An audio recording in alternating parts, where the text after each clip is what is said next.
Hello guys, welcome to another session on AWS storage scenarios. Let's look at few other scenarios today. So, in this scenario, a financial company needs to transform data that is being uploaded into S3 storage. The uploads happen at uncertain times and the transformation should be triggered by an event. The transformed data should then be loaded into a target data store. Which solution should be implemented to keep costs as low as possible? So few important points to consider here are the uploads are happening at uncertain times into S3, and whenever the transformation is complete, then we should trigger an event, and basically later the transformed data should be stored into a target data store. So let's look at what could be the services that we can use here. So we can use here AWS Glue, that is one option. And the other we can use is we can set a S3 event notification to trigger Lambda function. And then later the same Lambda function can be used to trigger the ETL job. So AWS Glue is a fully managed extract, transform, and load service that makes it easy for consumers to prepare and load their data for analytics. So this is one of the reasons why we can use AWS Glue service here. The other bit is, since we are using S3, the Amazon S3 notification feature enables us to receive notifications when certain events happen in our bucket. To enable notifications, we must first add a notification configuration that identifies the events. So we can set S3 event notifications that will trigger a Lambda function. And since it is a serverless architecture, this would be the cost effective one. Okay. And we can use AWS Glue to trigger ETL jobs that will transform the data and load the transformed data into our data store, such as S3. So let's look at another scenario now. So the other scenario here, a company is planning to run analytics job on log files every day, and the company doesn't know the size and the number of log files, and they want to persist the data for 24 hours only. So which solution should be implemented to keep costs as low as possible? So few important points here are, we are running an analytics job, but we don't know on how many log files or how big the log file would be, and we want to store the data for just mere 24 hours only, and we need to give a solution which would be cost effective. So let's see which service can be a good use case here. So we can use Amazon S3 standard, and the reason for this is Amazon S3 standard is the best choice in this scenario, as we are storing the data for short term, that is 24 hours only. So in this case, the size and number of logs is unknown, and it would be difficult to fully access the access patterns at this stage. So if we use S3 standard, it would be most cost effective, and it provides immediate access, and there is no retrieval fee or minimum capacity charge per object. So Amazon S3 standard would be the best service to use in this scenario. Let's look at another scenario.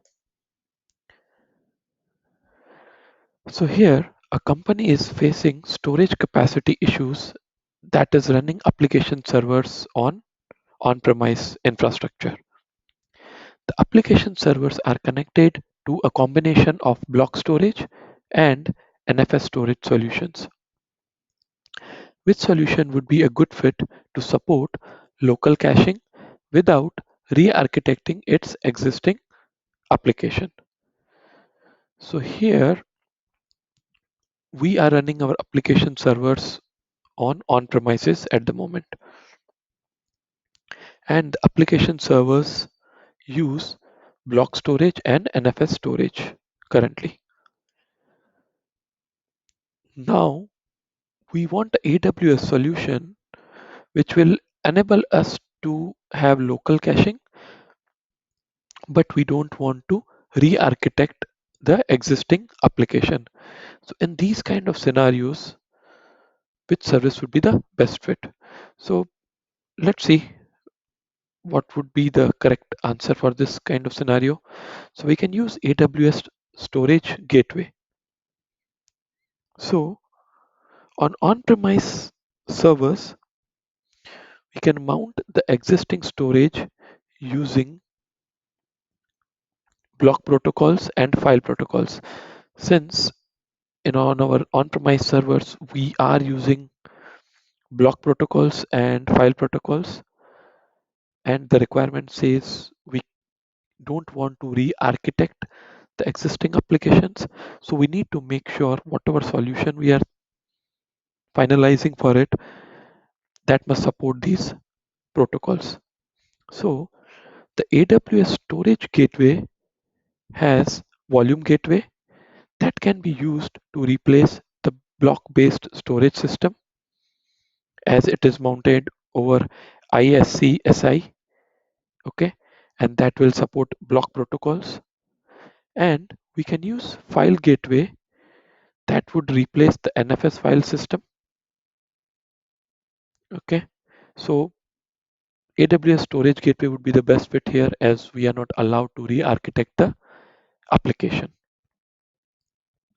Let's look at another solution for a given scenario. So here, a company wants to grant temporary access to its consumers who don't have AWS accounts to access files stored on private S3 bucket. Which is the best way to enable access?